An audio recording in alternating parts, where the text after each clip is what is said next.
শোন, রিভিশন মোটামুটি আগের দিন কত হয়েছিল? ইলেকট্রোম্যাটিক না ইন্ডাকশন অবধি হয়েছিল। তড়িৎচুম্বকীয় হ্যাঁ, তড়িৎচুম্বকীয় আবেশ, ঠিক, তড়িৎচুম্বকীয় আবেশ অবধি হয়েছিল। আজকে এসি থেকে স্টার্ট হবে। এসিতে আগের দিন আমি করিয়ে দিয়েছিলাম, কিন্তু ওটা রেকর্ডিং করিনি, তো ওটা আরেকবার পড়িয়ে দিই। এসি ওয়েভ কত রকমের হতে পারে? অনেক রকম হতে পারে। এটা নর্মাল সাইনোসয়েডাল ওয়েভ, এটা বক্স ওয়েভ, অর্থাৎ যে মানে যে প্রবাহটা অল্টারনেট করে পজিটিভ আর নেগেটিভে, এটা সতুত ওয়েভ, সেটাকে আমরা এসি ওয়েভ বলতে পারি, এসি সিগন্যাল বলতে পারি। এটা যেমন ট্রায়াঙ্গুলার ওয়েভ, ঠিক আছে। তো সবচেয়ে সিম্পলেস্টটা এটা, সেই জন্য আমরা ওয়াই তো না আই বা E not equal to E not sine omega t, এটা নিয়ে কাজ করব। তো প্রথম যেটা করতে হয় এখানটায় সেটা হলো কি, প্রথম টপিক আরএমএস এর জায়গায় আই অ্যাভারেজ বের করা। অ্যাভারেজ কী করে বের করে?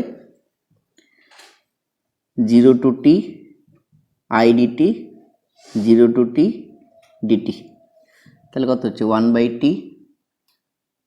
আই এর মানটা বসিয়ে দিলে আই জিরো বেরিয়ে গেলো বাইরে, 0 to t sine omega t dt, এই মানটা হয়ে যায় কত? 0। তাহলে এভাবে অ্যাভারেজ করতে হয় না।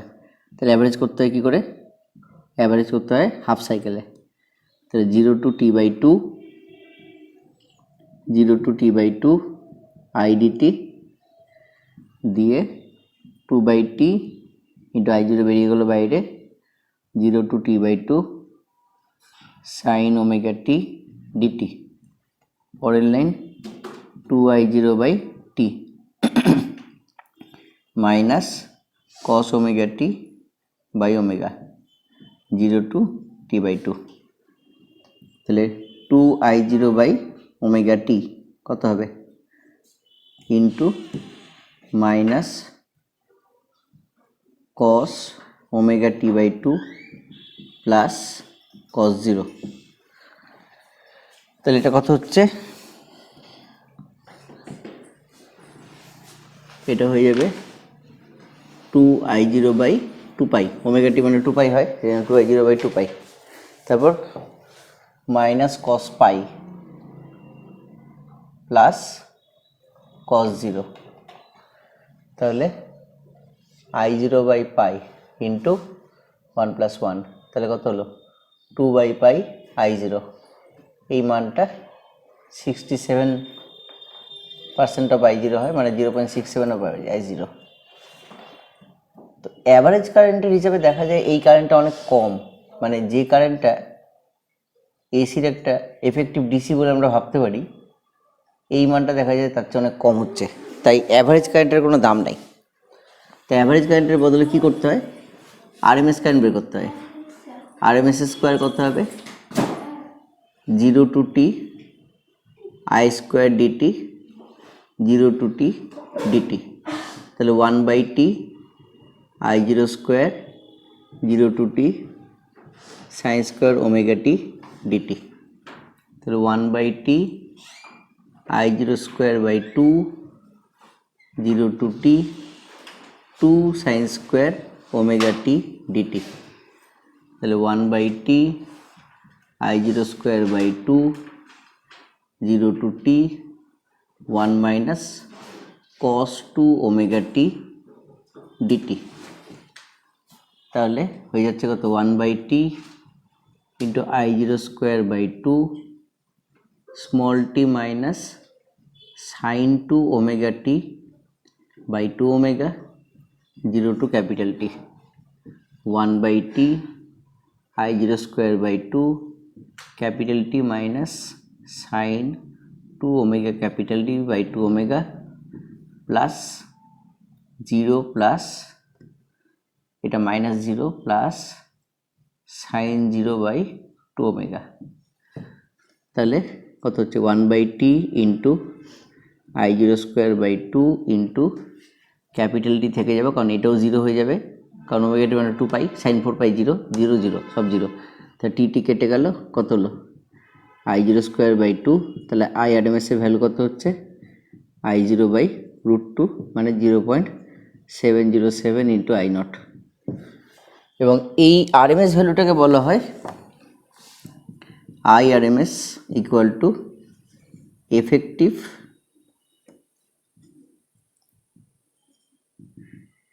DC value of AC current. তো আরএমএস সম্পর্কে একটু বলি, যে কোনো ইলেকট্রিক্যাল ইনস্ট্রুমেন্টে এসি কারেন্টের ঘন্টায় আমরা যে মানটা দেখতে পাই সেই মানটা অ্যাকচুয়ালি এসির মান, যে মানটা দেখায় সেটা এসির মান দেখায়। তাহলে 220 ভোল্ট যেটা বিভব প্রভেদ দেখায় সেটা কারেন্ট মানে সেটা পিক ভ্যালুটাকে দেখায় না। তাই 220 ভোল্টটা অ্যাকচুয়ালি ইআরএমএস এর ভ্যালু। তাহলে ইআরএমএস এর ভ্যালু কত 220 ভোল্ট। তাহলে ই নটের ভ্যালু কত হবে, ই নটের ভ্যালু হবে 220 ইন্টু √2 ভোল্ট, যেটা হচ্ছে 311 ভোল্ট। তার মানে আমরা বলতে পারি যে প্লাস মাইনাস 311 ভোল্ট এটা লাইভ ওয়্যারের মধ্যে দিয়ে যায়, আর 0 ভোল্ট এটা নিউট্রাল ওয়্যারের মধ্যে দিয়ে যায়। তাহলে যখন প্লাস 311 আর 0 থাকে তখন লাইভটা থেকে হাই ভোল্টেজ, নিউট্রাল থেকে লো ভোল্টেজ, তখন এটা হাই এটা লো। আর যখন মাইনাস 311 আর 0 হয় তখন লাইভটা হয় লো ভোল্টেজ আর নিউট্রালটা হয় হাই ভোল্টেজ। তাহলে এইভাবে কি হয়, ভোল্টেজটা অল্টারনেট করে, সেই জন্য এটাকে অল্টারনেটিং কারেন্ট বলা হয়। অর্থাৎ যদি লাইভ আর নিউট্রালের মধ্যে দিয়ে কানেকশন করে দেওয়া হয় তাই এখানে কারেন্ট ফ্লো হবে কি এইভাবে লাইভ টু নিউট্রাল। আর এখন যদি লাইভ আর নিউট্রালের মধ্যে কারেন্ট ফ্লো করে দেওয়া মানে কানেক্ট করে দেওয়া হয় তাহলে কারেন্ট ফ্লো হবে নিউট্রাল টু লাইভ এভাবে। অর্থাৎ কি হচ্ছে, অল্টারনেট করছে, কারেন্ট একবার পজিটিভ সার্কেল একটা নেগেটিভ সার্কেলে অল্টারনেট করে। ঠিক আছে। আচ্ছা, এই চ্যাপ্টারে আমাদের জানার বিষয় কি, এই চ্যাপ্টারে আমাদের জানার বিষয় হলো 5টা সার্কিট সম্পর্কে। প্রথমটা কি, আর যুক্ত এসি। তাহলে আর যুক্ত এসি সার্কিটে কি কি জানবো, একটা রোধ থাকলো, রোধের সঙ্গে একটা এসি সোর্স থাকলো, ইএমএফ এর ভ্যালু কত E0 সাইন ওমেগা টি, কারেন্ট কত হবে E0/R সাইন ওমেগা টি। তাহলে আই ইকুয়াল টু হয়ে গেল কত E0/R কে I0 বলি, I0 সাইন ওমেগা টি। তাহলে I0 ইকুয়াল টু কত পেলাম, I0 ইকুয়াল টু পেলাম E0/R। তাহলে একটা রেজাল্ট, দুটা রেজাল্ট, তিনটা রেজাল্ট, বাধার মান কত আর, চারটা রেজাল্ট। ফেজার ডায়াগ্রাম যদি আঁকা যায় ফেজ ডিফারেন্স দিয়ে, এখানেও সাইন ওমেগা টি, এখানেও সাইন ওমেগা টি, তার মানে কি কারেন্টের ফেজ আর ভোল্টেজের ফেজ একসাথে রয়েছে। তাহলে 5 নম্বরে ফেজার ডায়াগ্রাম যদি আঁকি, এখানে 6 নম্বরে তাহলে দেখাতে পারবো থিটার মান কত 0 ডিগ্রি, অর্থাৎ দুটো সমদশায় আছে। আর 7 নম্বর হলো কি, 7 নম্বর হলো গ্রাফটা, ইএমএফ এর গ্রাফ যদি এটা হয়, কারেন্টের গ্রাফ ইএমএফ এর সাথে একসাথেই চলে, তাহলে কারেন্টের গ্রাফ কী হবে, ওর চেয়ে কম হবে কিন্তু একসাথে চলবে, এটা হবে কারেন্টের গ্রাফ। হয়ে গেল। তো এই 7টা রেজাল্ট সবগুলো সার্কিটে আমাদের খুঁজে বের করতে হবে। এটা আমরা আর সার্কিটে খুঁজলাম। এবার চলে আসি এল সার্কিটে কী হবে। তাহলে এল যুক্ত এসি, এল যুক্ত এসিতে কী আছে, একটা ইন্ডাক্টর, একটা এসি সোর্স, তাহলে E minus L di dt equal to কত 0, কারণ কোনো আর নেই সেই জন্য আমরা লিখতে পারি। তাহলে L di dt equal to কত E0 সাইন ওমেগা টি। তাহলে কত হবে di dt equal to E0/L sine omega t. তাহলে ডিআই কত হবে E0/L sin omega t dt। After integration di থেকে i হয়ে যাবে, i কত হবে মাইনাস E0/omega L, এটা হয়ে যাবে cos omega t plus constant. তো যেহেতু এটা একটা কারেন্টের ডাইমেনশনের সাথে ম্যাচ করে বলে, তো এটা অবশ্যই একটা তড়িৎ প্রবাহ, কিন্তু বর্তনীতে কোনো কনস্ট্যান্ট তড়িৎ প্রবাহের কোনো সোর্স নেই, সেই জন্য আমরা এই কারেন্টটাকে ধরে নিতে পারি জিরো। বর্তনীতে শুধু এসি আছে, কোনো ডিসি সোর্স নেই, যেহেতু ডিসি সোর্স নেই সেই জন্য এই কারেন্টের কোনো উৎস পাওয়া যাবে না, তাই এই সিটা হয়ে যাবে ফাইনালি জিরো। তাহলে যেটা দাঁড়াচ্ছে সেটা হলো আয়ের ভ্যালু দাঁড়াচ্ছে I0 minus I0 cos omega t, যেখান থেকে লেখা যায় আয়ের value I0 cos omega t minus π/2, এটা লেখা যায়। তো কি কি পেলাম আমরা? I0 ইকুয়াল টু পেলাম E0/omega L। আমরা যদি নাম্বারিং করে দিই, 1 নম্বর রেজাল্টটা আমার E0 sin omega t, E equal to E0 sin omega t সবার ক্ষেত্রে ভ্যালিড। 2 নম্বর রেজাল্টটা কারেন্টের ইকুয়েশন, 3 নম্বর রেজাল্টটা এটা, 4 নম্বর রেজাল্ট হলো বাধার মান কত? বাধার মান XL equal to omega L। 5 নম্বরে কী করতে হবে? 5 নম্বরে ফেজার ডায়াগ্রাম দেখাতে হবে। ফেজার ডায়াগ্রামে কারেন্টটা থাকবে π/2 পিছিয়ে, এটা কস হবে না, এটা সাইন হয়ে যাবে, এটা সাইন হয়ে যাবে। কারেন্টটা থাকবে π/2 পিছিয়ে, তাহলে এটা I0 যদি হয়, ইএমএফ থাকে এই বরাবর, তাহলে এটা হলো E0L। তাহলে ইএমএফ কারেন্টের তুলনায় 90 ডিগ্রি বা প্লাস π/2 এগিয়ে গেল, তাহলে এটাকে ওই জন্য বলা হচ্ছে কি লিডিং সার্কিট বলা হয়। 6 নম্বর ফেজ ডিফারেন্সের ভ্যালু কত? প্লাস π/2। আর 7 নম্বরে যদি আমি গ্রাফটা আঁকি, গ্রাফটা কেমন হবে? গ্রাফে এখানে চিহ্ন হিসেবে কারেন্টটা নীল দিয়েছিলাম, এখনও চিহ্ন হিসেবে কারেন্টটা নীল, তাহলে চিহ্ন হিসেবে ইএমএফটা বড় দেখানো উচিত, কারণ আমি ইএমএফটাকে কালো কালিতে দেখিয়েছি। তাহলে এই গ্রাফটাকে ঠিক করি, নাহলে একই রকম না হলে তো বুঝতে অসুবিধা হবে। কারেন্টের গ্রাফটা হবে ছোট, আর ইএমএফ যেহেতু কারেন্টের থেকে বড় হয়, ইএমএফের গ্রাফটা হবে বড়, আর ইএমএফটা কারেন্টের সাথে ভ্যারি করছে। হয়ে গেল? তাহলে এখানটায় ইএমএফটা কি? ইএমএফটাকে একই রাখবো, ইএমএফটা চলছে এইভাবে। কারেন্টটা কি আছে? ইএমএফ যখন 90-তে, কারেন্ট তখন 0-তে, তাহলে কারেন্ট শুরু হচ্ছে এখান থেকে। এবার কারেন্টের লেভেল যদি এটা হয়, ইএমএফ থেকে কম লেভেলে কারেন্টটা ভ্যারি করবে, তাহলে কারেন্টের লেভেল এখানটায় পিক পাবে, এই কারেন্টটা এখানটায় পিক পাবে, তাহলে এইভাবে যাবে।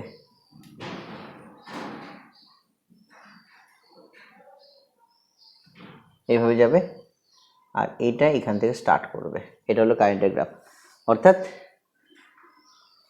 ইএমএফ আর কারেন্টের মধ্যে দশা পার্থক্য থাকছে বা ফেজ ডিফারেন্স থাকছে। হয়ে গেল?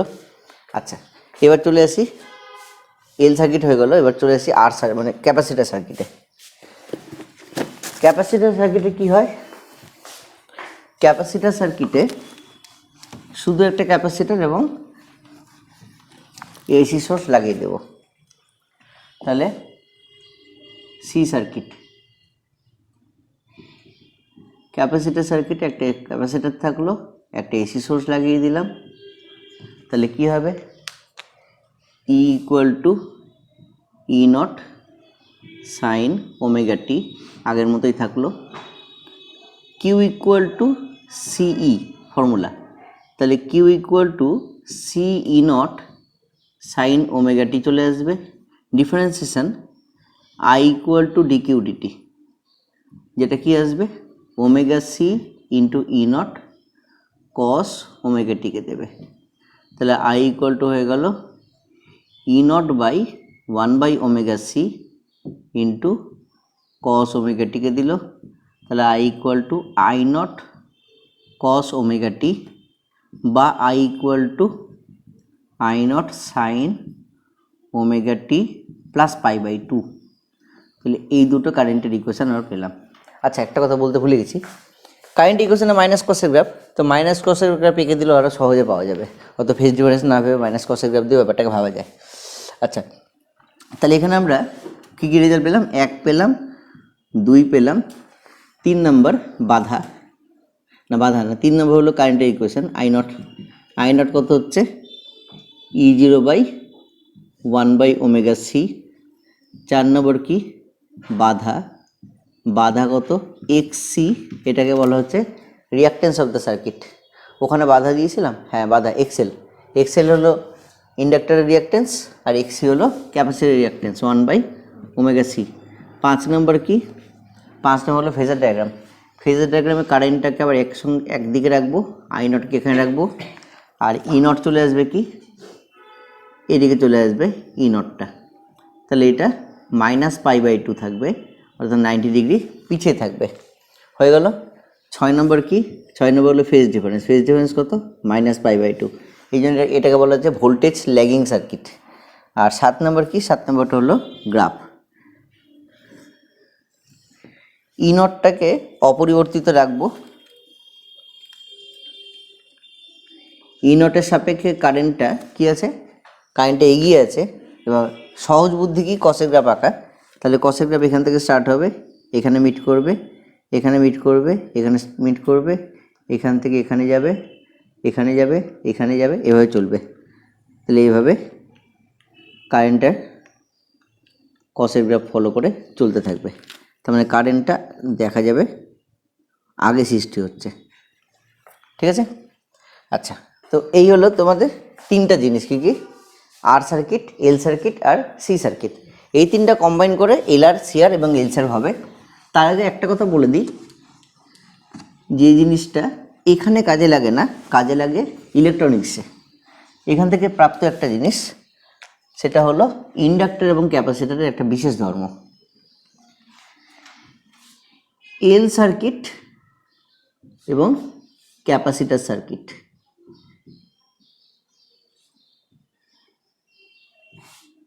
একটা এল সার্কিটে যখন এসি বর্তনী যুক্ত করা হয় তখন সেখানটায় এক্সএল হয় ω/L, এক্সএল হয় 2πfL। আর এখানটায় যখন ক্যাপাসিটর যুক্ত করা হয় তখন এসিতে XC হয় 1/ωc, মানে XC হয় 1/2πfC। কথাটার মানে কি? কথাটার মানে হলো ইন্ডাক্টর কারেন্টকে প্রবাহতে বাধা দিচ্ছে। এবার যখনই এসিটা যাচ্ছে তো কারেন্টটা বাড়তে বাড়তে সর্বোচ্চ, কমতে কমতে সর্বনিম্ন, তাহলে প্রতি মুহূর্তে বাধা পাচ্ছে। আবার নিচের দিকে বাড়তে বাড়তে সর্বোচ্চ, কমতে কমতে সর্বনিম্ন, এভাবেও যখন বেড়ে কমছে সেখানেও প্রতি মুহূর্তে বাধা পাচ্ছে। এবার এইটুকু টাইমের মধ্যে আমি যদি একটার বদলে এতবার পরিবর্তন ঘটিয়ে দিই তাহলে বাধাটা আরও বাড়বে। সেই জন্য দেখাচ্ছে ফ্রিকোয়েন্সির সাথে বাধাটা সমানুপাতি, অর্থাৎ ফ্রিকোয়েন্সি বাড়লে ইন্ডাক্টর বাধা বেশি দেবে এসি কারেন্টকে। কিন্তু একটা ক্যাপাসিটরের ক্ষেত্রে কি হয়? ক্যাপাসিটরে এই ধর কোনো একটা সময় এটা পজিটিভ, এটা নেগেটিভ, তার জন্য কী হচ্ছে? এই প্লেটটা পজিটিভ আর নেগেটিভ হচ্ছে। তো সেই প্লেট পজিটিভ নেগেটিভ হওয়ার জন্য কী হবে? এখান থেকে চার্জ ফ্লোটা এদিকে হবে, দিয়ে সার্কিটটা স্টপ। এবার যদি হঠাৎ করে পোলারিটিটাকে পাল্টে দিই, এটা মাইনাস এটা প্লাস, তখন আবার কি হবে? তখন এটা হয়ে যাবে মাইনাস, এটা হয়ে যাবে প্লাস, তখন উল্টো দিকে চার্জ ফ্লো হবে, উল্টো দিকে চার্জ ফ্লো এই ঘটনাটা ঘটবে। তো আমি যদি প্রথমে এটা ব্যবহার করি তাহলে এই উল্টানোর ব্যাপারটা একবারই ঘটবে, অর্থাৎ সার্কিট এইটুকু জায়গার মধ্যে একবার দুবার চার্জ ফ্লো করালো, দিয়ে দুবার কারেন্ট ফ্লো করালো। কিন্তু আমি যদি এটাকে ওখানে পাঠাই তাহলে 2বার, 4বার, 6বার, 8বার কারেন্ট ফ্লো করাচ্ছে। অর্থাৎ সার্কিটে চার্জিং আর ক্যাপাসিটর চার্জিং ডিসচার্জিং আগের থেকে 4 গুণ বেশি হচ্ছে। আগে যে একই সময়ে 4 গুণ কম হচ্ছিল, এখন একই সময়ে 4 গুণ মানে চার্জিং ডিসচার্জিংটা বেশি হবে। ফলে কী হবে? সার্কিটের ফ্লোটা বাড়বে। সেই জন্য বলা যায় কি, ফ্রিকোয়েন্সি যত বাড়ানো যায় ক্যাপাসিটর তত হেল্প করে এসিকে। তাহলে এখান থেকে একটা কথা বলা যেতে পারে যে ইন্ডাক্টর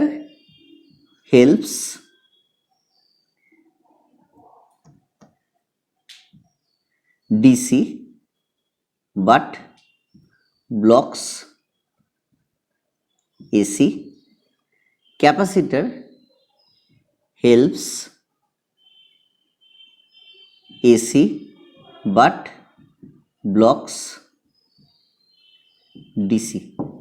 কারণ ক্যাপাসিটার যদি ডিসি লাগিয়ে দিই তাহলে একটা ব্যাটারি যদি লাগিয়ে দিই, ক্যাপাসিটার চার্জ হয়ে গেল, মাইক্রো সেকেন্ডে চার্জ হবে, চার্জ হয়ে কি থেমে যাবে? তো সার্কিটের কি অসীম রোধ থেকে গেল। তার মানে কি ডিসি কারেন্টকে টোটালি ব্লক করে দিতে পারে, ক্যাপাসিটারের মধ্যে দিয়ে ডিসি কারেন্ট যেতে পারে না।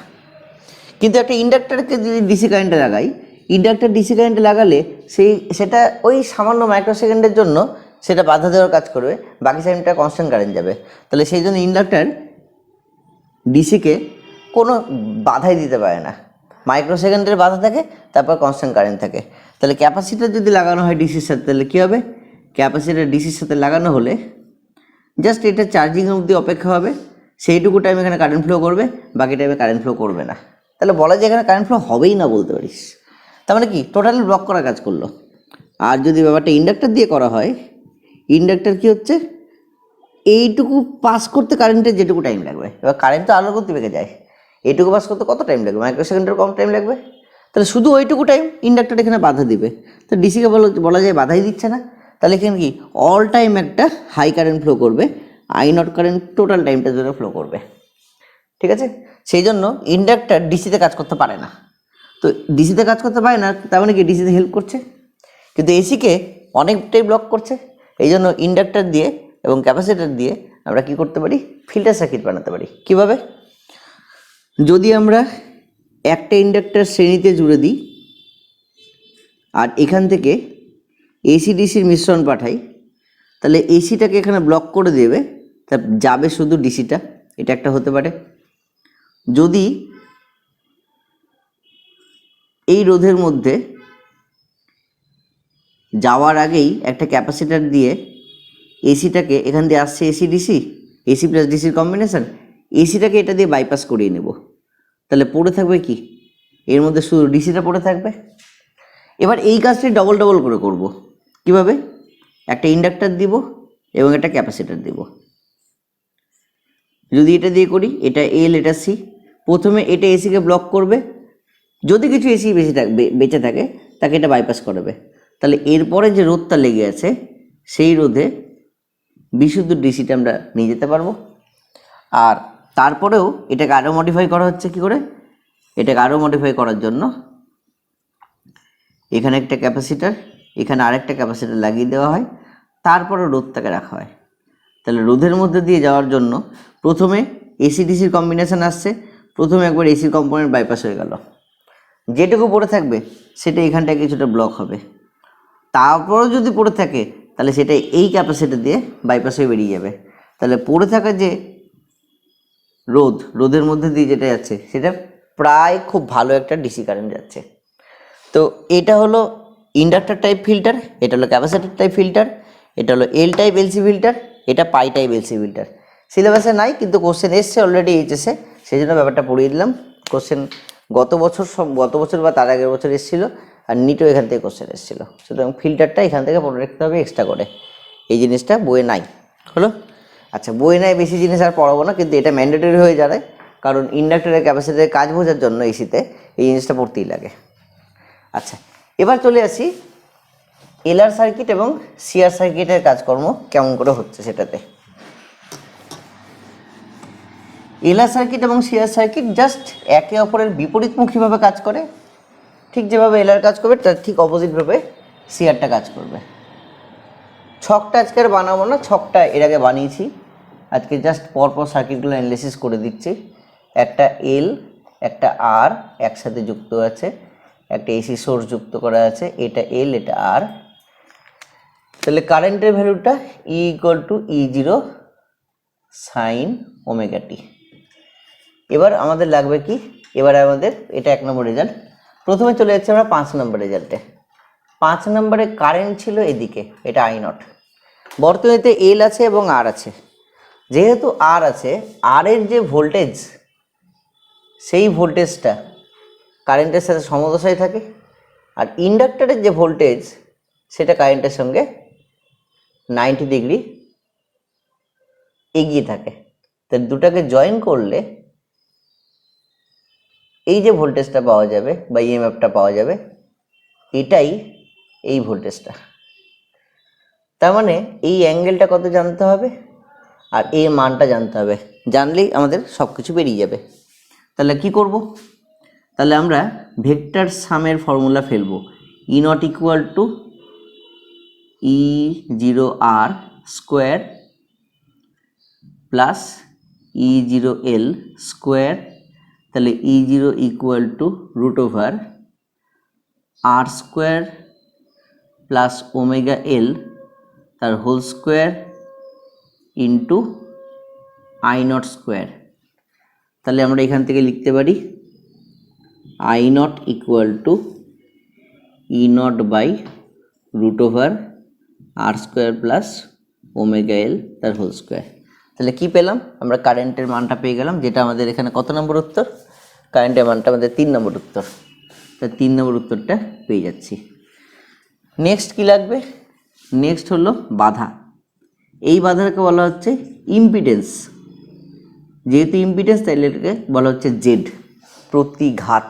আগেরটা ছিল প্রতিরোধ, এটা হলো প্রতিঘাত। তাহলে এর ভ্যালু কত? Root over R square plus omega L তার হোল স্কোয়ার।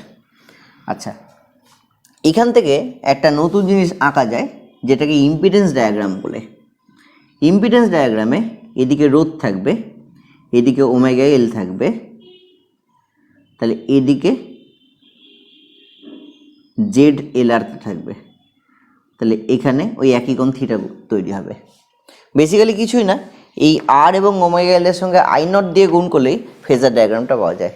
তো এটা একটা নতুন জিনিস, যেটা এলআর সার্কিটে পাওয়া যায়, ইম্পিডেন্স ডায়াগ্রাম। হয়ে গেল। আচ্ছা, নেক্সট কি আছে? এলআরের পর বাধা পেয়ে গেলাম, 4 নম্বর রেজাল্ট এটা। 3, 4, 5 হয়ে গেছে, 1 হয়ে গেছে। আচ্ছা, 6 নম্বরটা করি। 6 নম্বরটা কি? থিটা। থিটা কত হবে? ট্যান ইনভার্স ওমেগা, মানে I not into omega L by I not into R equal to কত হচ্ছে? Tan inverse omega L by R. হয়ে গেল। 7 নম্বরটা পরে দিচ্ছি, 2 নম্বরটায় আসি। আই ইকুয়াল টু কত হবে? I not sine omega t minus theta হবে, কারণ এটা এলআর সার্কিটে এল কি পেয়েছিলাম? -π/2 পেয়েছিলাম। তো তার মতোই হচ্ছে, কিন্তু π/2 যাচ্ছে না, থিটা যাচ্ছে, সেজন্য -π/2 করলাম। হয়ে গেল। আচ্ছা, এবার বাকি থাকলো কি? 7 নম্বরটা। 7 নম্বরটা জাস্ট একটা গ্রাফ হবে। গ্রাফটা কেমন হবে? গ্রাফটাতে ইএমএফ এর গ্রাফটা যেমন ছিল তেমনই রেখে দেব, আর কারেন্টের গ্রাফটা এগিয়ে, কারেন্টের গ্রাফটা পিছিয়ে আছে। তো আগে কি করেছিলাম? মাইনাস কসের গ্রাফ করেছিলাম, কিন্তু এটা পিওরলি মাইনাস কসের গ্রাফ হবে না। মাইনাস কসের গ্রাফ হতে গেলে এখান থেকে স্টার্ট করতো, মানে এখান থেকে স্টার্ট করতো। তো এখান থেকে স্টার্ট করব, এখান থেকে স্টার্ট করে এখানে এসে মিট করাবো, আবার এসে এখানে মিট করাবো, আবার গিয়ে এখানে মিট করাবো, আবার গিয়ে এখানে মিট করাবো। কিন্তু গ্রাফটা সাইজে ছোট হবে, যেহেতু কারেন্টের মান ইএমএফ এর থেকে কম হয়। এটা হলো কারেন্টের গ্রাফ। হয়ে গেল। আচ্ছা, তো আমাদের 7টা রেজাল্ট রেডি। তাহলে এলআর সার্কিট হয়ে গেল। সিআর সার্কিট করতে গেলে কি করতে হবে? সিআর সার্কিট করতে গেলে এলকে বানিয়ে দেব সি, তাহলে এলআর হয়ে গেল সিআর। ঠিক আছে, আই নটটা এখান থেকে সরিয়ে দিলাম, আই নটটা এখান থেকে সরিয়ে দিলাম, ই নটটা এখান থেকে মিটিয়ে দিলাম। আচ্ছা, ফ্রেশভাবে একই ছবিটা, এটা মডিফাই করলে হবে না। কারেন্টটা এদিকে থাকলো, ই নট আর রোধের জন্য যে ইএমএফটা সেটা এদিকে থাকলো, আর ক্যাপাসিটারের ইএমএফটা এদিকে থাকবে, এটা ই নট সি হবে। তাহলে এখানটায় ভেক্টর সামটা কোন দিকে হবে? এটা হবে ই নটটা, তাহলে এটা মাইনাস থিটা হবে, এটা আই নট হবে। তাহলে এটা ই জিরো আরটা যা ছিল তাই থাকবে, ই জিরো এলটা হয়ে যাবে ই জিরো সি, তাহলে ওমেগা এলটা হয়ে যাবে 1/ωc, এটা হয়ে যাবে 1/ωc, এটা হয়ে যাবে 1/ωc, আর ইম্পিডেন্স ডায়াগ্রামটাও উল্টে যাবে, এটা এলআরটা হয়ে যাবে জেড সিআর। ইম্পিডেন্স ডায়াগ্রামে রোধ থাকবে এদিকে, 1/ωc থাকবে এদিকে, আর জেড থাকবে এদিকে, মাইনাস থিটা থাকবে এদিকে। তাহলে এদিকে আর থাকলো, এদিকে 1/ωc থাকলো, এদিকে জেড সিআর থাকলো, হয়ে গেল। আচ্ছা, নেক্সট চেঞ্জ কি আসবে, এখানটায় ওমেগা এলের বদলে 1/ωc আসবে। তাহলে এখানটায় আসবে কত, ট্যান ইনভার্স 1/ωcr, এটা কত হবে, প্লাস থিটা হয়ে যাবে। আর গ্রাফের কি চেঞ্জ আসবে, গ্রাফে কারেন্টের গ্রাফটা এখান থেকে স্টার্ট হবে না, কারেন্টের গ্রাফটা এর আগে কি কসের গ্রাফ ছিল, তো প্লাস কসের গ্রাফের বদলে, কারণ প্লাস কসের গ্রাফ তো 90 থেকে স্টার্ট হয়, তাহলে এখান থেকে স্টার্ট হবে। তাহলে এখান থেকে স্টার্ট হয়ে এখানে মিট করলো, এখানে মিট করলো, এখানে মিট করলো, এখানে মিট করলো, এটা হবে কারেন্টের গ্রাফটা। ঠিক আছে, 90 হলে কি হতো, 90 হলে এই মাথাটা এখানটায় টাচ করতো, তাহলে সেটা ওটা সিম্পল সি সার্কিটে পরিণত হতো। এটা হলো সিআর সার্কিট। এবার চলে আসি এলসিআর সার্কিট। এলসিআর সার্কিটে কি হবে, এলসিআর সার্কিটে একই রকমভাবে করতে হবে, এলআর এবং সিআর দুটারই কম্বিনেশন থাকবে। তো এলসিআরটা যেহেতু স্পেশাল, ওটাকে ফ্রেশভাবে দেখাচ্ছি, ওটাকে ওর মধ্যে মডিফাই করছি না, কারণ আমাদের এই চ্যাপ্টারটা মেইনলি এলসিআর সার্কিটটা নিয়েই তৈরি।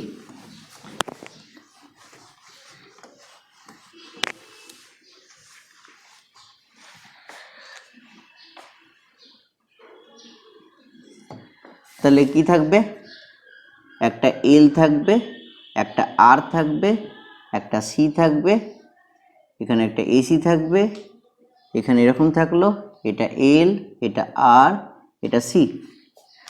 তাহলে প্রথম result E equal to E0 sine omega t. Next রেজাল্টে যাওয়ার আগে ফেজার ডায়াগ্রামটা আঁকি, এটা আই নট। নেক্সট রোধের জন্য এটা E0 আরকে বোঝায়, ইন্ডাক্টরের জন্য উপরের দিকে E0 এলকে বোঝাচ্ছে, আর এটা হলো E0 সিকে বোঝাচ্ছে। নেক্সট পিকচারে কি হবে, নেক্সট পিকচারে আই নটটা যা ছিল এখানে থেকে গেল, আই নটের চেঞ্জ নাই, E0 আরটাও যা ছিল থেকে যাবে। এই ভেক্টরটা উল্টে যাবে উল্টো দিকে, দিয়ে দুটো ভেক্টর বিয়োগ হয়ে পড়ে থাকবে ছোট্ট একটা ভেক্টর, যেটা কত, যেটা E0L মাইনাস E0 সি ভেক্টরকে বোঝায়। তাদের ভেক্টর সাম যদি করি, তাহলে আমরা এখানে ই নটকে পাবো। তাহলে সেই ই নটের ক্যালকুলেশন কী হবে, সেই ই নটের ক্যালকুলেশন হবে, এটা প্লাস থিটা কোণ তৈরি করে, তাহলে ই নট ইকুয়াল টু হয়ে যাবে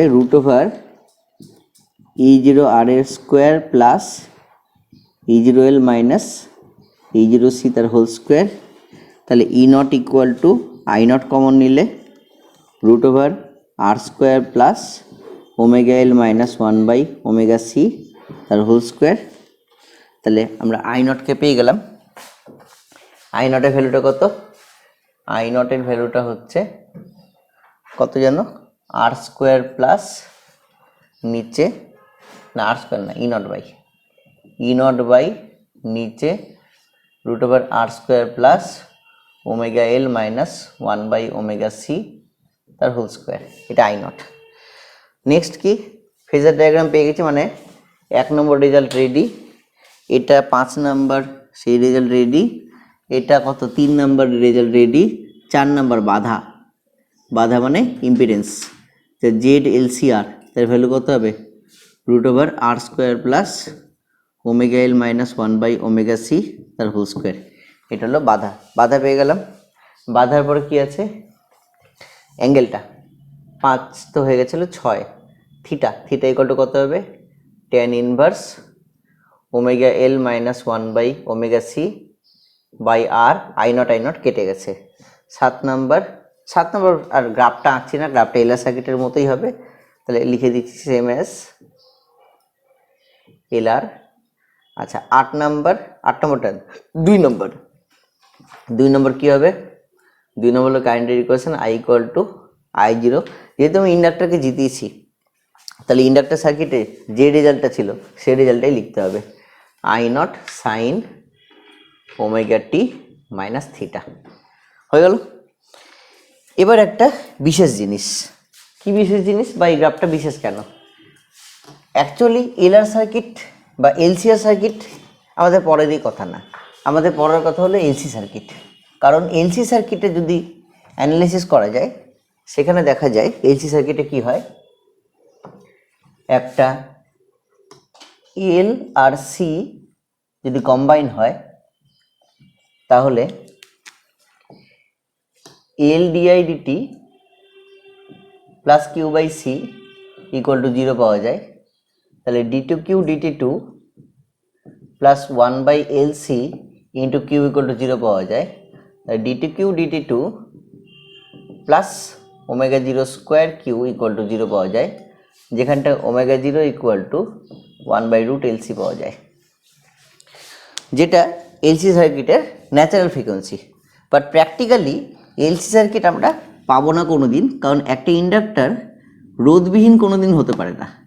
তাহলে আমাদের কাছে যেটা এলসি সার্কিট সেটা অ্যাকচুয়ালি এলসিআর সার্কিটে পরিণত হয়, যেখানে এই রোধটা এখানে যে কি দেখতে পাচ্ছি এসএইচএম এর ইকুয়েশন, এই রোধটা এসএইচএম এর প্রত্যেকটা সাইকেলে এনার্জি লস করতে থাকে, তার ফলে কম্পনটা অবমন্দিত কম্পনে পরিণত হয়।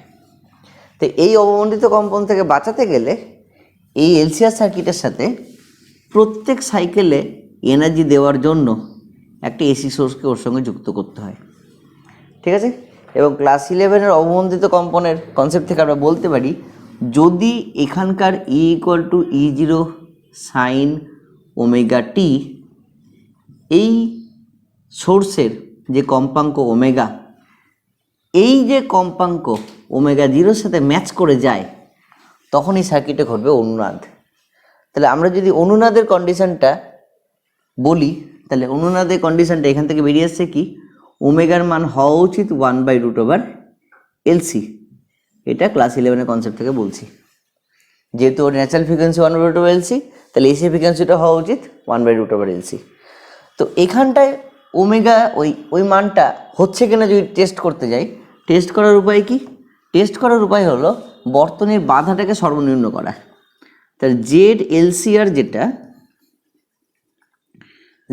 এলসিআর যেটা সেটা মিনিমাম কখন হবে? সেটা মিনিমাম হবে যখন omega L equal -1/ωc whole স্কোয়ারটা যখন 0 হবে।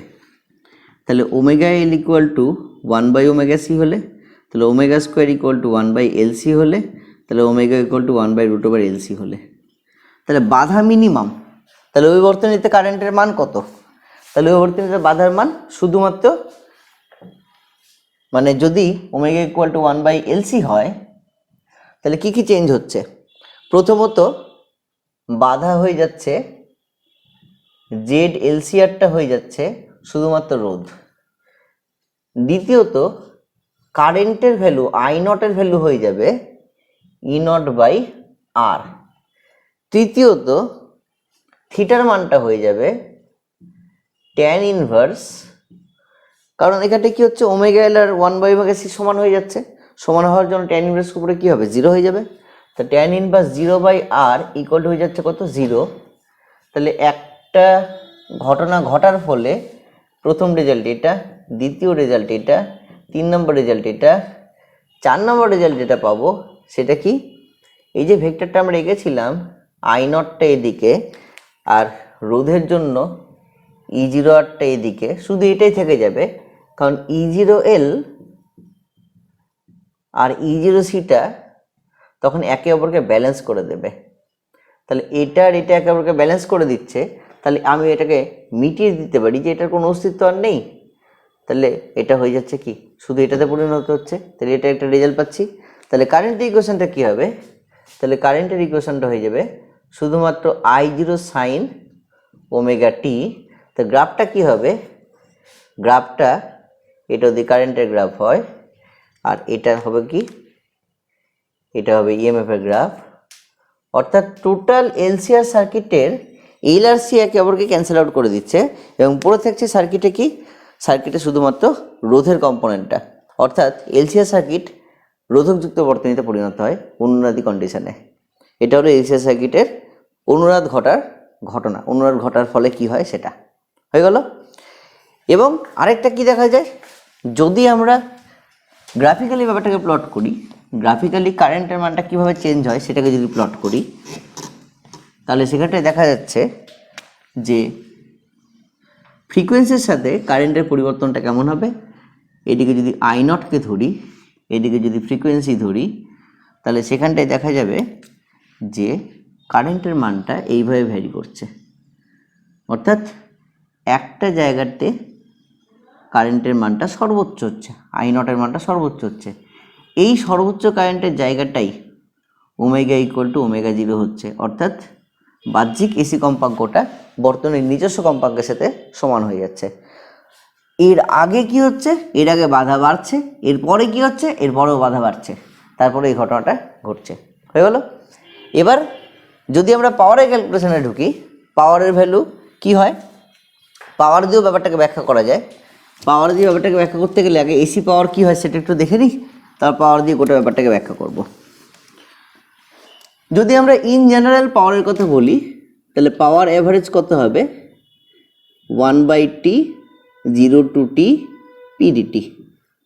তাহলে 1/t 0 to t E0 sin omega t into I0 sin omega t minus theta দিয়ে করি কাজটা, ইন্টু ডিটি। তাহলে বাইরে বেরিয়ে আসছে কত, E0 I0 বাই টি, ভেতরে থাকছে 0 to t sine omega t into sine omega t minus theta, sine omega t minus theta dt. তাহলে এটাকে ভেঙে দিই, E0 I0 by t, 0 to t থাকলো সাইন ওমেগা টি, এটা ভাঙলে sine omega t cos theta minus cos omega t sine theta into dt. তাহলে E0 I0 by t into cos theta 0 to t sine square omega t dt minus E0 I0 by t into sine theta 0 to t sine omega t cos omega t dt equal to 0, equal to কী হচ্ছে সেটা দেখবো। আচ্ছা, E0 I0 by t into cos theta into এটা হয়ে যায় t/2 minus E0 I0 by t into sine theta, এটা হয়ে যায় 0। তাহলে টি কেটে গেল, তাহলে হয়ে যাচ্ছে কত, E0 by √2 I0 by √2 into cos theta, তার মানে ERMS into IRMS into cos theta, এই মানটা পাওয়া যাচ্ছে। তো এবার এটা কার কার ক্ষেত্রে ভ্যালিড, এই ক্যালকুলেশনটা সব ধরনের এসি সার্কিটের জন্য ভ্যালিড। কেন, আমি যদি এক এক করে বলি কার কার ক্ষেত্রে ভ্যালিড, তাহলে প্রথমে বলবো মাইনাস থিটাটা এলআর এবং এলসিআর তার ক্ষেত্রে মাইনাস থিটা দিয়েই থাকে, তাহলে তার ক্ষেত্রে ভ্যালিড হয়ে গেল। সিআর সার্কিটের ক্ষেত্রে মাইনাসের জায়গায় হয়ে যায় কি, মাইনাসের জায়গায় হয়ে যায় প্লাস, এটা প্লাস দিয়ে দেবো, এটা প্লাস দিয়ে দেবো, এটা প্লাস দিয়ে দেবো, এটা প্লাস দিয়ে দেবো, এটাকে প্লাস দিয়ে দেবো, ব্যাপারটা এটাই হয়ে যাচ্ছে। আচ্ছা, এবার বাকিগুলোর ক্ষেত্রে কীভাবে হচ্ছে পরপর দেখাই। তাহলে পি অ্যাভারেজের ভ্যালু কত হলো, পি অ্যাভারেজের ভ্যালু হলো ERMS IRMS into cos theta. তাহলে প্রথম থেকে আসি, আর সার্কিটে থিটার ভ্যালু হয় 0 ডিগ্রি, তাহলে পি অ্যাভারেজ কত হবে, ERMS IRMS cos 0 তো 1 বাদ। Next L circuit and capacitor circuit, দুই ক্ষেত্রেই একসাথে বলবো। থিটার মান একটাতে π/2 হয়, একটার মান থিটাতে -π/2 হয়। তাহলে cos থিটা +π/2 বসাই বা -π/2 বসাই, cos থিটার মানটা কী হবে 0 হয়ে যাবে। তাহলে পি অ্যাভারেজ এই দুই সার্কিটের ক্ষেত্রে হয়ে যাচ্ছে কত 0। এলআর সার্কিটের ক্ষেত্রে থিটার মান কত হচ্ছে, থিটার মান হচ্ছে tan inverse omega L/R। Impedance diagram থেকে আমরা এখান বের করতে পারি cos থিটার মানটা হয়ে যাবে ভূমি বাই অতিভুজ R² প্লাস ওমেগা L এর হোল স্কোয়ার। সিআর সার্কিটটা এখানে দেখাই। সিআর সার্কিটে থিটার মান হয় tan ইনভার্স 1/ωCR। এখানেও cos থিটার মান হয়ে যায় কত ভূমি বাই অতিভুজ R² প্লাস 1/ωC তার হোল স্কোয়ার। আর এলসিআর সার্কিটে থিটার মান হয়ে যায় tan inverse omega L minus 1/ωC by R। তাহলে cos থিটার মান হয়ে যায় ভূমি by √R² plus omega L minus 1/ωC তার হোল স্কোয়ার। তাহলে শুধুমাত্র cos থিটা ভ্যারি করিয়ে সবগুলো এসি সার্কিটের পাওয়ার আমরা পেতে পারি, তাই cos থিটা টার্মটাকে পাওয়ার ফ্যাক্টর বলা হয়। তো পাওয়ার ফ্যাক্টর জিনিসটা এখান থেকে আমরা পেয়েছি। cos থিটাকে কেন পাওয়ার ফ্যাক্টর বলে, কারণ cos থিটার বিভিন্ন মানের জন্য অ্যাভারেজ পাওয়ারের মান বিভিন্ন এসি সার্কিটে বিভিন্ন হয়, সেই জন্য cos থিটাকে বলা হচ্ছে পাওয়ার ফ্যাক্টর। এবার এই যে ঘটনাটা এখানটায় ঘটলো, এই 1/√LC বা এটার জন্য দায়ী কি ওমেগা L = 1/ωC, যদি এই শর্তটা আমি এখানটায় বসিয়ে দিই তাহলে cos থিটার মান কত হবে R/R মানে কত 1। তাহলে 1 হলে কি হবে ওটা এর মতো হয়ে যাবে গল্পটা। তার মানে কি পাওয়ারের দিক থেকেও এসি সার্কিটটা পিওরলি আর সার্কিটে পরিণত হয়। হয়ে গেল। আচ্ছা, এবার কারেন্টের বদলে যদি আমরা পাওয়ারের গ্রাফ আঁকি, তাহলে পাওয়ারের গ্রাফ আঁকলেও একই রকম একটা গ্রাফ পাওয়া যায়, কিন্তু পাওয়ার যেহেতু স্কোয়ারে চলে I²R যেহেতু, সেই জন্য পাওয়ারের গ্রাফে স্টিফনেসটা অনেক হাই হয় আর ছড়ানোটা অনেক কম হয়। তাহলে একই মানে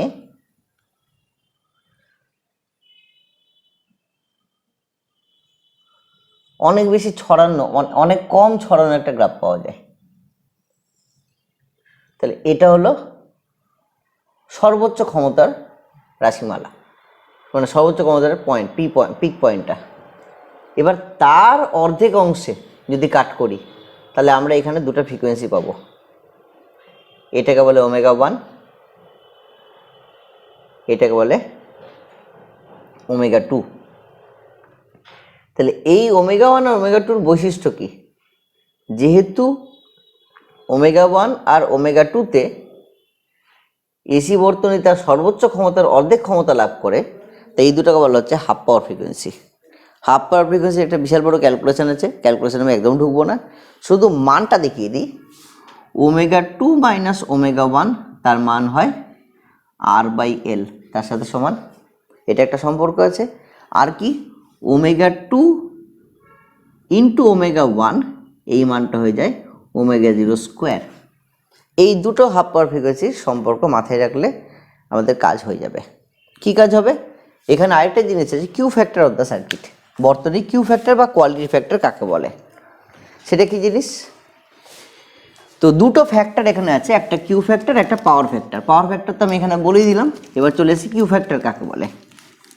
ম্যাথমেটিক্যালি কিউ ফ্যাক্টর হলো, মানে কিউ ফ্যাক্টরের মেন ডেফিনেশনটা অনেক কিছু হয়। কিউ ফ্যাক্টরের প্রথম ডেফিনেশন এবং সবচেয়ে ফান্ডামেন্টাল ডেফিনেশন হলো ω0/ω2 মাইনাস ω1। এটা সবচেয়ে ফান্ডামেন্টাল ডেফিনেশন। তার মানে কি ব্যান্ডউইথ যত কম হবে শার্পনেস অফ রেজোন্যান্স, মানে কিউ ফ্যাক্টর তত হাই হবে, শার্পনেস অফ রেজোন্যান্স তত বেটার হবে। একটা কোশ্চেন দেখছিলাম ওই মডার্ন ফিজিক্সের কমিউনিকেশন থেকে, যে AM এর থেকে FM অনেক বেটার শোনা যায় কেন, এই কোশ্চেনটা আমি দেখলাম।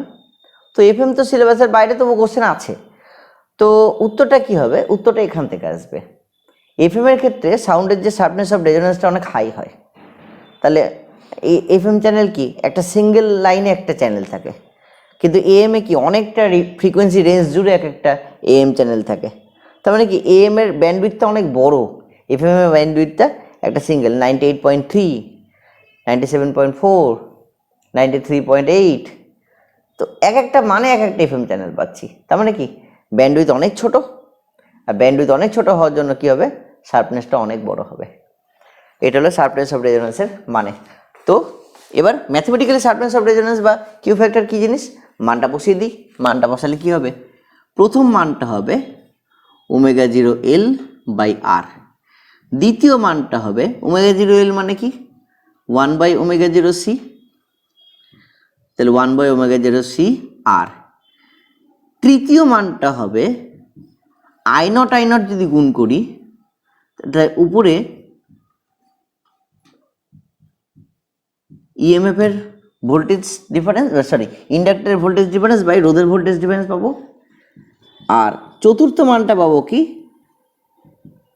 এখানে যদি I0 গুণ করি তাহলে চতুর্থ মানটা আমরা এটা পাবো। তো ডেফিনেশন কার সাপেক্ষে দেয়, ডেফিনেশন এটা সাপেক্ষে দেয় যে রেজোনেন্সের সময় কোনো এসি বর্তনীতে ইন্ডাক্টর বা ক্যাপাসিটরের অ্যাক্রসে যে ভোল্টেজ ডিফারেন্স থাকে তার সাথে রোধের যে ভোল্টেজ ডিফারেন্স তার যে অনুপাত, সেই অনুপাতকে বলা হয় বর্তনীর Q factor.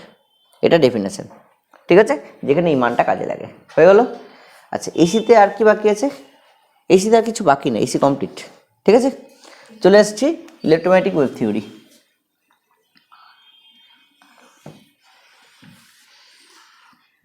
EMT, electromagnetic wave থিওরিতে সবচেয়ে পুরনো জিনিস রেডিও, পুরনো জিনিস বলতে এটা আমি অনেকবার পড়াই, রেডিও ওয়েভ, তারপরে মাইক্রোওয়েভ, এরপর তো এরপর টিভি ওয়েভ আছে, কিন্তু এখন ব্যবহার হয় না বলে এটা থেকে কোশ্চেন থাকে না, কিন্তু সবার উপরে জায়গা টিভি ওয়েভের। তার নিচে কি ইনফ্রারেড, তার নিচে কি ভিজিবল, তার নিচে কি ইউভি, তার নিচে এক্স রে, তার নিচে গামা রে, তার নিচে কসমিক রে। তো এটাও কাজের না, এটাও কোনো কাজের না।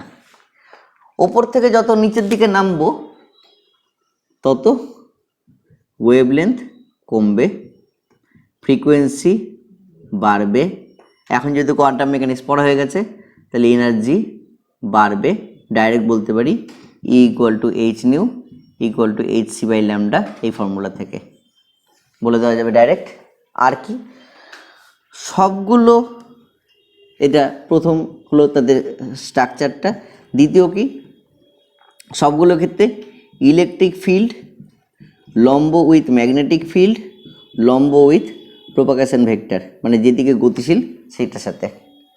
আচ্ছা, 3 নাম্বার কি, ইলেকট্রিক যাবে কোন দিকে, এটা একটা ভেক্টর আছে 1/μ0 E×B, এটাকে বলে পয়েন্টিং ভেক্টর। পয়েন্টিং ভেক্টরটা সব বই থাকে না, বিশেষ করে ছায়াতে তো নেই। তো পয়েন্টিং ভেক্টর কি, পয়েন্টিং ভেক্টর বোঝায় ইলেকট্রোম্যাগনেটিক ওয়েভ কোন দিকে ফ্লো করবে সেটা, মানে E×B যেদিকে হবে ইলেকট্রোম্যাগনেটিক ওয়েভটা সেদিকে যাবে। এখানে একটা অঙ্ক থাকে, সেই অঙ্কটা করতে এটা খুব কাজে লাগে, যেখানে ইলেকট্রিক ফিল্ডের ইকুয়েশন দিয়ে দেয়, ম্যাগনেটিক ফিল্ডের ইকুয়েশন বের করতে হয়, আর পয়েন্টিং ভেক্টরের এই সম্পর্কটা সেখানটায় কাজে লাগে। অঙ্কতে আপাতত ঢুকছি না, নিজেরা ভেবে নিস কী অঙ্ক ছিল। আচ্ছা, নেক্সট আর কি বলা যায়, 4 নম্বর বলা যায় velocity of electromagnetic wave E0/B0। তো এটা মনে রাখার একটা পদ্ধতি, সেই কিউ = QVB, সেখান থেকে কিউ কিউ কেটে গেল, তাহলে ভেলোসিটি কত E/B হয়। তো এইখান থেকে ওটা মনে রাখা যায়, ভেলোসিটি অফ ইলেকট্রোম্যাগনেটিক ওয়েভ যে E0/B0 হয়। এছাড়া ভেলোসিটি অফ ইলেকট্রোম্যাগনেটিক ওয়েভের আরেকটা ফর্মুলা আছে, বহুবার ব্যাপারটা দেখিয়েছি, √μ0/ε0 হয়। ঠিক আছে, এটা সবচেয়ে পরিচিত। আচ্ছা, ভেলোসিটি অফ ইলেকট্রোম্যাগনেটিক ওয়েভ এই দুটো ক্ষেত্রেই মানটা কত হয়, 3 × 10⁸ metre per second in 0 medium, আর এই মানটাই ওয়েভটা সর্বোচ্চ মান, এর চেয়ে সর্বোচ্চ মানে এর চেয়ে বেশি বেগ কারোর হতে পারে না, মানে কোনো তরঙ্গ এর চেয়ে বেশি গতিবেগে গতিশীল হতে পারে না। গেল। আচ্ছা, আর কি বলা যায়? 6 নম্বর বলা যায় E dot ds equal to q by epsilon naught, B dot ds equal to 0, E dot dl equal to minus d phi b dt, R B dot dl equal to mu naught I plus id।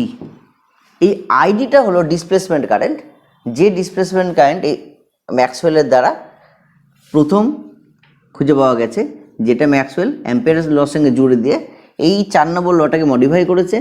এটা গাউসের উপপাদ্য ইলেকট্রোস্ট্যাটিক্সে, এটা গাউসের উপপাদ্য ম্যাগনেটিজমে, এটা ফ্যারাডের সূত্রের একটা রূপ, কিন্তু Maxwell এই লটাকে শুধুমাত্র চেঞ্জ করে তার ইলেকট্রোম্যাগনেটিক ওয়েভ থিওরি দিয়েছে। ওয়েভ থিওরির ফলাফল কি? ওয়েভ থিওরির ফলাফল electric field del 2E by del x square equal to mu naught epsilon naught del 2E by del t square, আর magnetic field del 2B by del x square equal to mu naught epsilon naught del 2B by del t square। এই দুটো সমীকরণে vary করে, যেখানে E naught equal to E0 sin omega t minus kx electric ফিল্ডের equation হবে, আর b equal to B nought sine omega t minus k x magnetic ফিল্ডের equation হবে।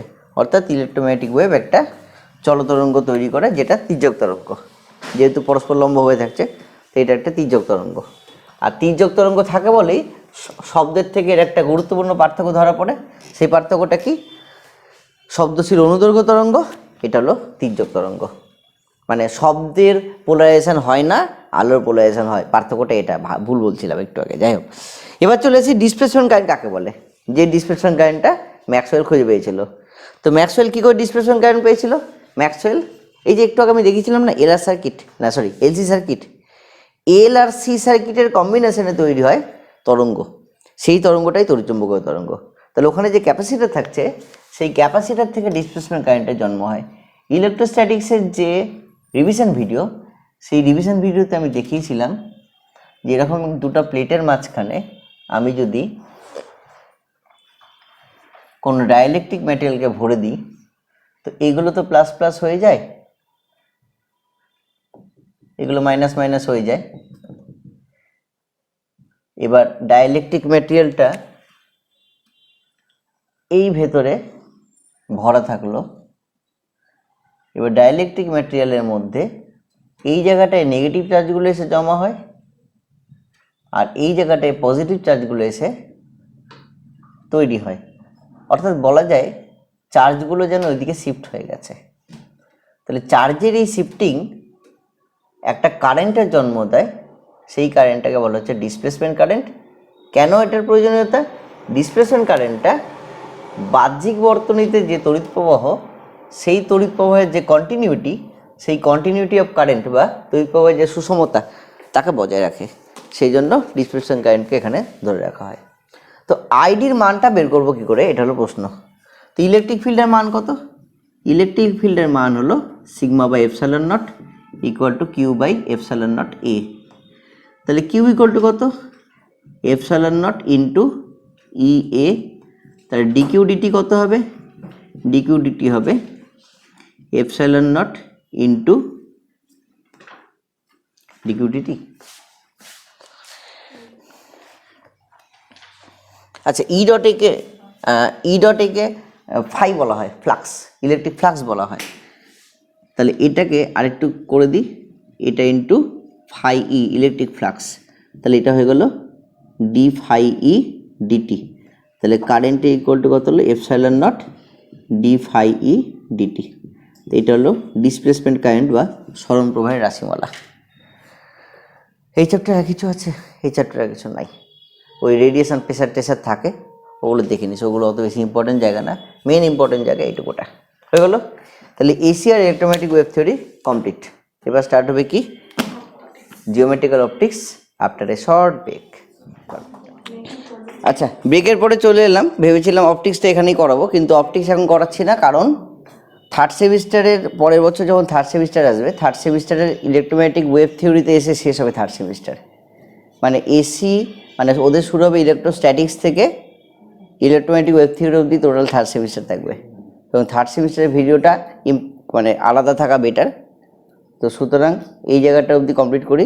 ওদের বিশাল চাপ, ওদের টোটালটা এমসিকিউ। এখানটায় এবছরে যারা এইচএস দিচ্ছে তারা বেঁচে গেল। ওদের আরেকটা বড় চাপ, ওদের ক্যালকুলেটর অ্যালাউড না, এটা সবচেয়ে বড় চাপ। আমি জানি না, তবে এটা আমি জানি না কতটা ঠিক কতটা ভুল। যেটা ক্লাস 12-এর মেন থিওরির জায়গা, ক্লাস 12-এর কোন জায়গাটা মেন থিওরি? এই ইলেকট্রিসিটি, ম্যাগনেটিজম, এই গোটা জায়গাটা, যেটা ওরা এমসিকিউতে পড়বে। আর যেখানটায় ছোট ছোট প্রশ্ন হওয়া উচিত, modern physics, geometrical, physical optics, এই দুটো মেনলি ছোট ছোট প্রশ্নের জায়গা, এই জায়গাটা ওরা ব্রড কোশ্চেনে পড়বে। মানে এই জায়গাটা ওরা লিখিত পরীক্ষা দেবে 35 নম্বরে, এটা সবচেয়ে বড় প্রবলেম। তো সেই জন্য এই জায়গাটাকে আলাদাই রাখা যাক, এই জায়গাটাকে ওটার সঙ্গে জুড়বো না। জিওমেট্রিক্যাল অপটিক্স একটা সেপারেট ভিডিও থাকা উচিত। তো এখানটা ভিডিওটা এখানেই ক্লোজ করি। এসির পরে অপটিক্স ঢোকানো ঠিক হবে না। ঠিক আছে, টাটা।